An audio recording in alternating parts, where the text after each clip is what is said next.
want to do. And then changing the type of exercise. So again, you know, not always doing a bench press. Okay, now let's do some push-ups, or let's do some other things that are going to work that same muscle group.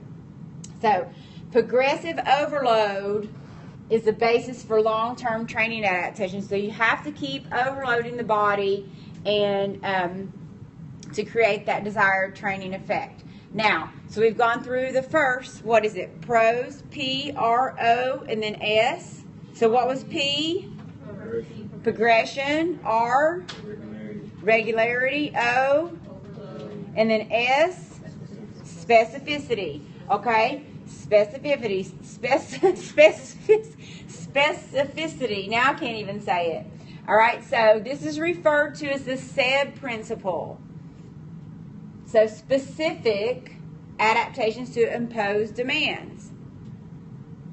Specific adaptations to impose demands. So the body will adjust to the stresses that are placed upon it. Okay? You cannot transfer training adaptations from one body part to another. So if you're in the gym working legs, does that mean that your arms are going to be strong? No.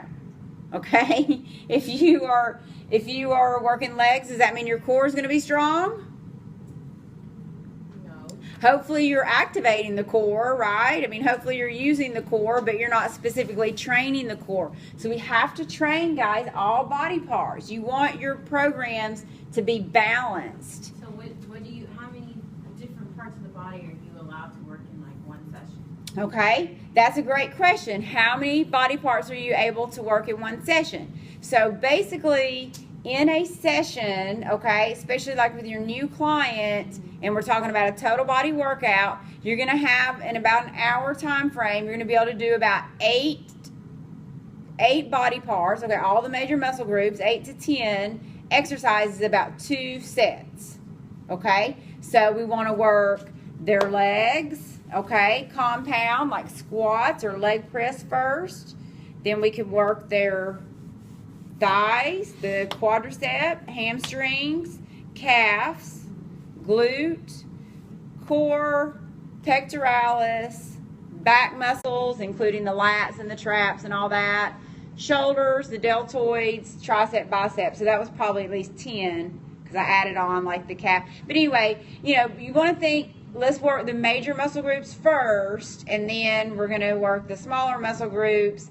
And then you're going to add in later specific exercises for the gluteus minimus, you know, hip abductions and stuff like that. So, again, it just depends on what their level of training is already.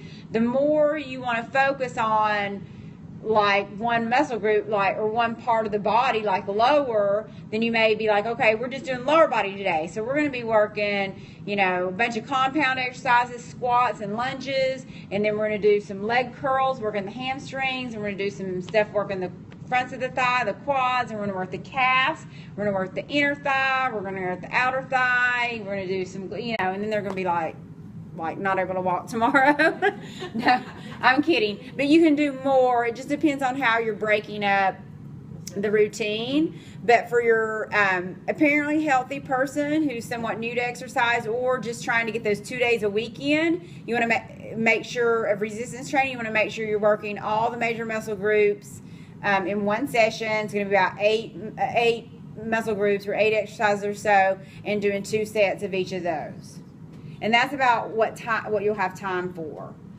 And a lot of times when I'm doing like a split routine with somebody, or I'm planning like a group workout, I like have 4 exercises or more, and I don't even have time. So I usually over plan. So it's easy to plan too much, but as you're going, just look at your time and go, okay, which of these can I eliminate, because we're not going to have enough time. And so it's hard to be perfect with that, and you don't have to be, okay?